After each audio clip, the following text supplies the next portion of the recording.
우리가 부르는 찬양, 찬송 있죠. 우리가 부르는 찬양과 찬송의 대부분은 여러분 잘 알다시피 성경의 시편 9절에서 인용된 겁니다. 그런데 여러분, 이 시편 찬송의 가장 많은 분량을 차지하고 있는 주제가 어떤 건지 아세요? 어떤 이들은 여호와를 찬양하는 기쁨의 고백이 가장 많을 거라고 생각할 수도 있고, 또 어떤 분들은 하나님께 무언가 부탁하는 청원의 기도가 많을 거다 생각하지만, 전체 3분의 1이나 되는 분량이 하나님 탄식합니다, 고통 때문에 아픕니다 라고 하는 탄원시입니다. 전체 3분의 1이나 되는 분량이 기쁨의 찬양도 아니고 무언가 하나님의 소원을 고백하는 찬양도 아니라 괴로워 죽겠다고 고백하는 탄원시입니다. 여러분, 아이러니하지 않습니까? 교회 공동체에서 부르는 시편 찬송은, 시편으로 비롯된 찬양은 대부분 이런 내용이죠. 여호와의 구원에 기뻐한다, 여호와의 전능하심을 찬양한다, 경배한다. 이게 사실 압도적인 분량으로 많습니다.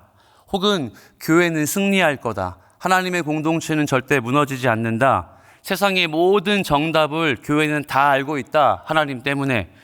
이런 기뻐하는 노래가 대부분인데, 그런데 정작 시편의 대다수의 분량은 탄원시, 탄식시입니다. 그러나 깊이 이 부분을 생각해 보면, 왜 시편의 대다수가 탄원시인지 이해될 법합니다. 왜죠? 저나 여러분의 인생이 탄식하고 고통하고 아파하는 일에 그리 생소하지 않기 때문입니다. 오늘 하루도 어쩌면 우리는 탄식하고 아파할 수 있죠. 고통스러운 일을 준비되지 못한 채 그렇게 받아들일 수밖에 없는 게 우리 일상입니다. 인간의 일생 자체가 탄식하는 거예요. 인간의 일상 자체가 눈물 흘리는 일의 반복이라는 걸 이미 저나 여러분은 알고 경험하고 있기 때문이죠. 본문을 더 현장감 있게 묵상하기 위해 우리는 이 하나님 앞에서 성도가 한 사람이 탄식하고 고통스럽게 고백하는 일이 어떻게 정의될 수 있는지 아셔야 됩니다. 본문의 선지자 예레미야는 하나님 앞에 깊은 탄식과 불평을 내어놓고 있습니다. 예레미야는 소위 그의 별명을 무엇이라고 부르죠? 눈물의 선지자. 그가 눈물의 선지자라고 불림받는 이유가 뭐죠? 이미 이 책에서도 수차례 많이 웁니다. 탄식하고 고통합니다. 하나님을 향해 막 기도합니다. 근데 그 기도의 대상, 탄식의 대상이 하나님이지만 누구를 위해 혹시 탄식했는지 아세요? 예루살렘이었습니다. 자기의 동족이었습니다.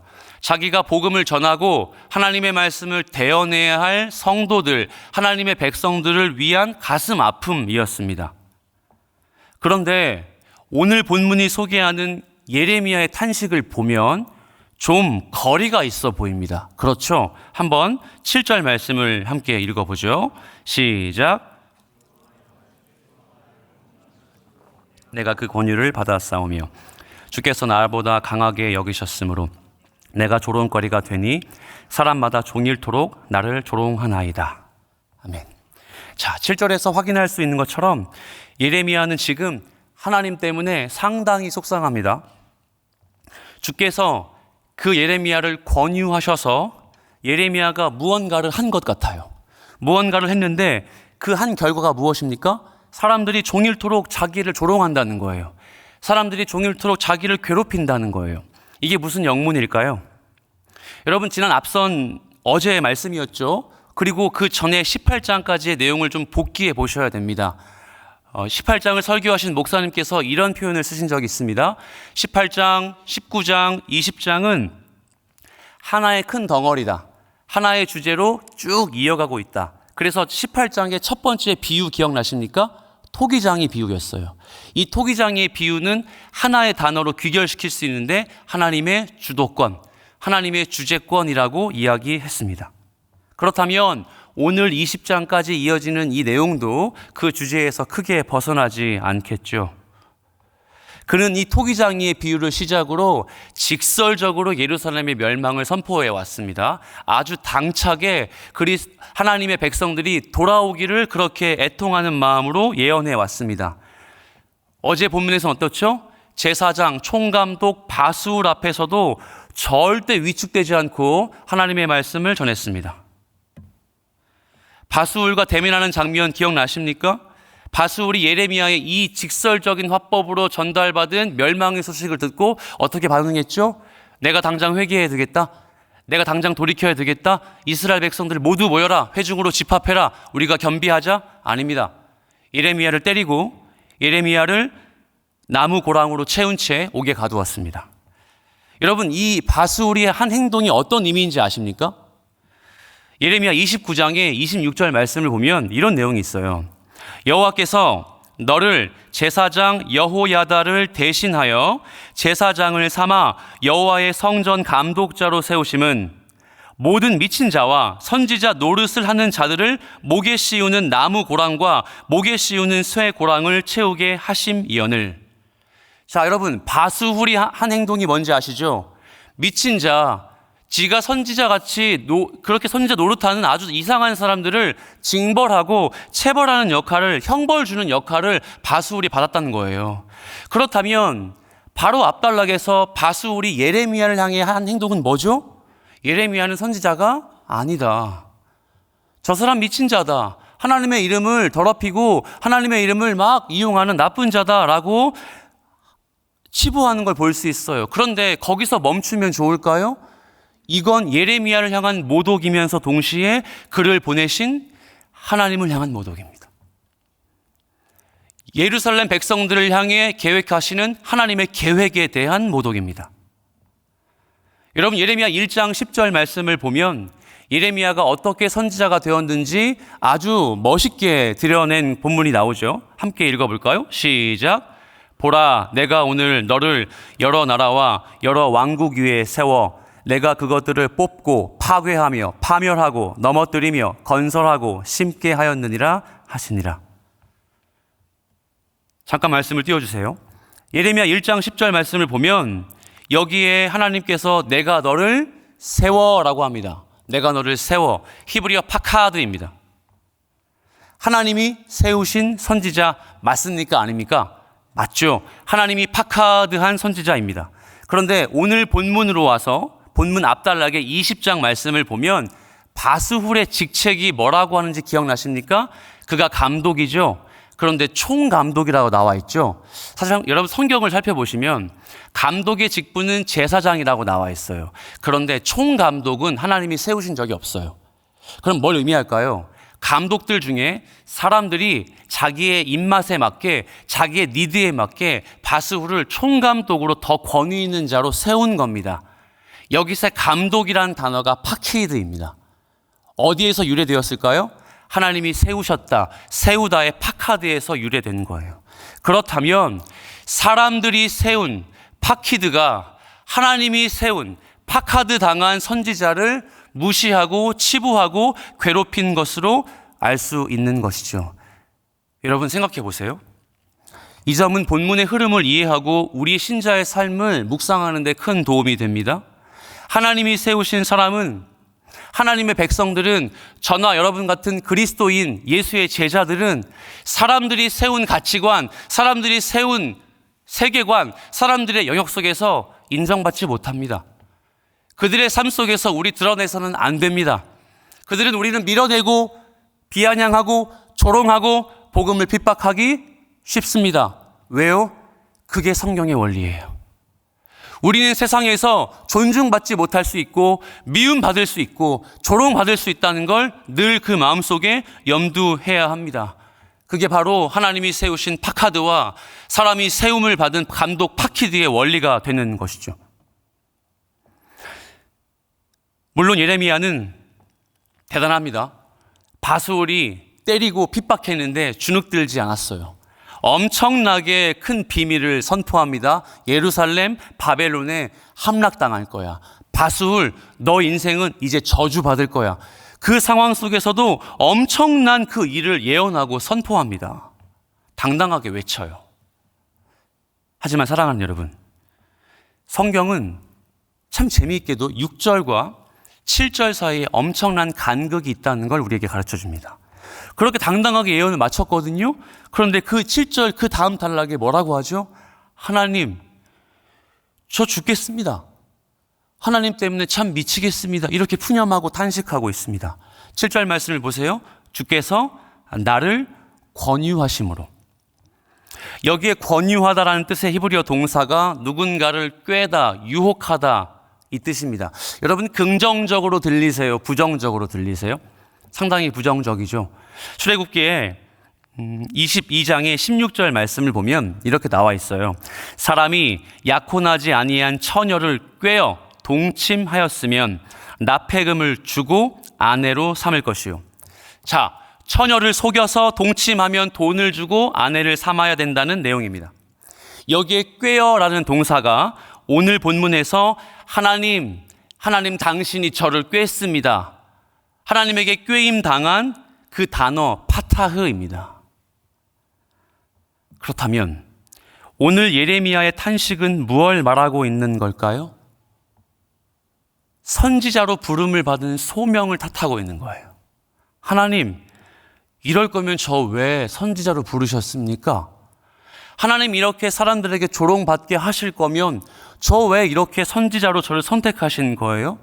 저는 이 7절 말씀을 이렇게 의역해 봤어요. 하나님, 주께서 저를 속이셨군요. 주님이 세워주신 선지자의 사명이 참 대단한 건 줄 알았는데 이렇게 사람들과 지도자들에게 조롱거리가 될 줄은 미처 몰랐습니다. 하나님, 당신에게 당했습니다. 적어도 그는 상상해 보자면 하나님의 세우심을 받았기 때문에 사랑하는 예루살렘 주민들이여 바벨론에게 멸망당할 것입니다 라고 하면 돌아올 줄 알았어요. 사랑하는 제사장, 지도자 여러분, 여러분이 먼저 교회를 갱신해야 합니다. 공동체를 지켜내야 합니다 라고 하면 그래, 우리가 빨리 겸비해서 여호와께로 돌아가자 할 줄, 그렇게 반응할 줄 알았습니다. 하지만 그 사명에 순종한 결과가 뭐라고 나와 있습니까? 핍박받고 조롱당했습니다. 9절 말씀엔 이렇게 나와 있죠. 여러분이 한번 읽어주세요. 시작.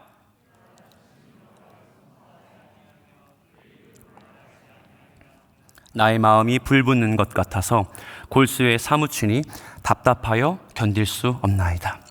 아멘. 여러분 9절의 뉘앙스가 좀 이해되십니까?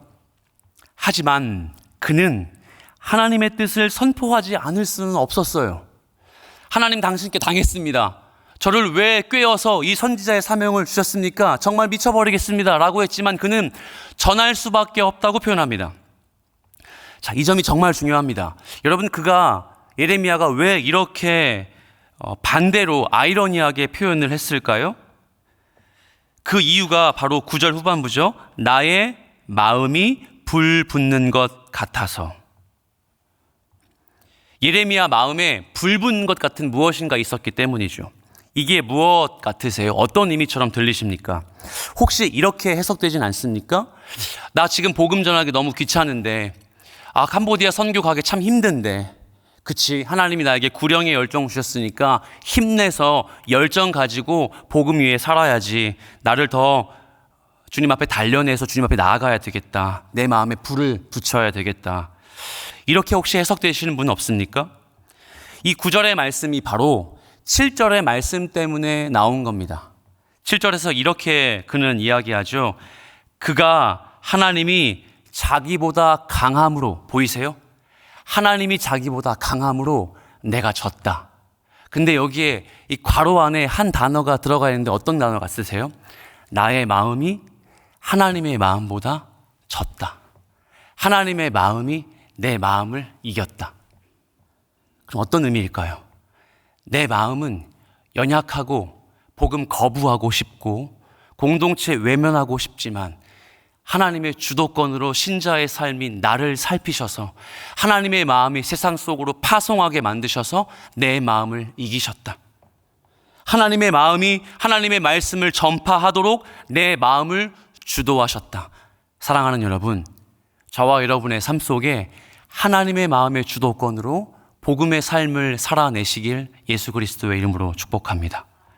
선지자의 삶의 주도권이 오로지 하나님께 있음을 그는 그 탄식 속에서도 그렇게 고백하고 있는 거예요. 그 하나님의 말씀이 주시는 부담감을 예레미야는 아무리 힘들어도 아무리 좌절돼도 외면할 수가 없었던 겁니다. 구약의 선지자는 하나님의 말씀 아니면 살 수가 없었던 존재, 우리 이미 알고 있지 않습니까?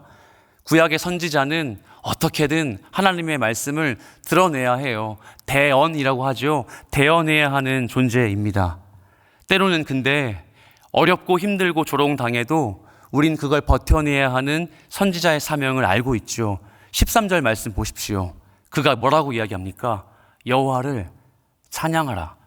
저는 본문의 말씀을 묵상하다가 깊이 이렇게 주의하지 않고 예레미야가 좀 정신병자 같다는 생각을 했어요. 하나님께 탄식하다가도 안 되겠다 여호와를 찬양해야지, 하나님 찬양합니다 했다가도 마지막은 뭡니까? 왜 내가 태어나서 내 생일을 저주하고 하나님 정말 나빴다, 나 왜 태어났을까, 부모님 저주스럽다, 자기 생일까지 저주하며 본문이 끝나버려요. 여러분, 이게 어떤 의미처럼 들리십니까? 진짜 정신병자가 하는 이야기처럼 들리지 않습니까? 여호와를 노래하고 하나님의 이름을 찬양하라 이야기하는 13절의 말씀, 그리고 마지막으로 18절의 말씀처럼 어찌하여 내가 태에서 나와서 고생과 슬픔을 보며 나의 날을 부끄러움으로 보내는고 하니라. 그의 탄식을, 그의 좌절을 이해하다가도 마지막 이 구절은 사실 가슴 한쪽이 참 찝찝합니다. 아무리 그래도 그렇지, 선지자적 삶을 살다가 아무리 힘들어도 그렇지, 어떻게 자기 생일을 저주해? 자기가 이 세상에 태어난 걸 어떻게 저주할 수 있어라고 우리 반문하지 않겠습니까? 하지만 말씀을 띄워주십시오. 여기에 태에서 나오다라는 뜻은 예레미야 1장 5절의 말씀을 모티브로 한 거예요. 자, 밑에 1장 5절 말씀을 한번 읽어주세요. 시작. 내가 너를 모태에 짓기 전에 너를 알았고 내가 배에서 나오기 전에 너를 성별하였고 너를 여러 나라의 선지자로 세웠노라 하시기로. 저를 좀 봐주시겠습니까? 하나님은 그가 선지자로 살며 자기의 인생을 저주할 만큼 어려움을 겪게 될 사실까지도 알고 계셨습니다. 그가 하나님의 백성으로 살며 푸념하고 탄식할 걸 알고 계셨고 이미 자기의 목숨까지도 부인하고 싶은 자기 부인의 마음을 예정하시고 계획해 놓으셨습니다. 그러니까 예레미야의 슬픔과 탄식은 그저 죄로 가득한 예루살렘 사람들이 왜 나를 비아냥거리냐, 예수 믿지 않는 사람들이 왜 나를 핍박하느냐 차원의 문제가 아니었던 거예요. 바스훌이라는 지도자, 영적 권위가 있는 그 사람이 나를 왜 핍박하는지 이해할 수 없어서 탄식하는 차원이 아니란 말입니다. 이 탄식은요, 하나님의 철저한 예정과 계획 안에 있었습니다. 하나님은 그가 힘들어서 죽을 것 같은 이 아픔을 이미 알고 계셨어요. 그러므로 이 말씀 7절부터 18절까지의 예레미야의 탄식, 이 아픔은 우리에게 어떤 결론으로 도출될 수 있을까요? 하나님의 택정하심, 하나님의 예정하심의 실제는, 하나님의 계획하심의 실제는 무엇이다? 하나님의 사람, 즉 우리에게 어떤 삶으로 어떻게 드러나야 하는지를 보여주는 거예요. 그러면 탄식한다고요? 불신앙 아닙니다. 하나님 앞에 좌절하고 주님 앞에 삿대질하고 싶은 심정으로 하나님 저에게 왜 이러십니까? 라고 하나님을 저주하고 싶은 마음으로 외친다고요? 그거 불신앙 아닙니다. 그는 13절과 같이 주님을 찬양하기도 했고 7절의 말씀처럼 당신께 속았습니다라고 탄식하기도 했습니다. 그게 성도의 인생입니다. 그게 예수 믿는 그리스도인의 삶의 모습 아니겠습니까? 말씀을 정리합니다. 윌터 브루그만이라는 신학자는 이 예레미야의 탄식을 보며 오늘 설교의 제목이거든요. 이런 워딩을 붙였어요. 성도의 힘있는 믿음, 그리고 힘겨운 믿음. 사랑하는 성도 여러분, 힘있게 기쁨으로 여호와를 찬양할 때도 있고 힘겹게 하나님을 부인하고 싶을 정도의 이 교회 바닥에 앉아서 울부짖으며 탄식하고 싶은 성도의 삶도 우리의 믿음의 반응입니다. 그 믿음의 반응 포기하지 마십시오. 그리고 아무리 탄식한다 해도 주님 그 계획 안에 우리의 탄식에 읊조리는 신음조차 포함되어 있어요.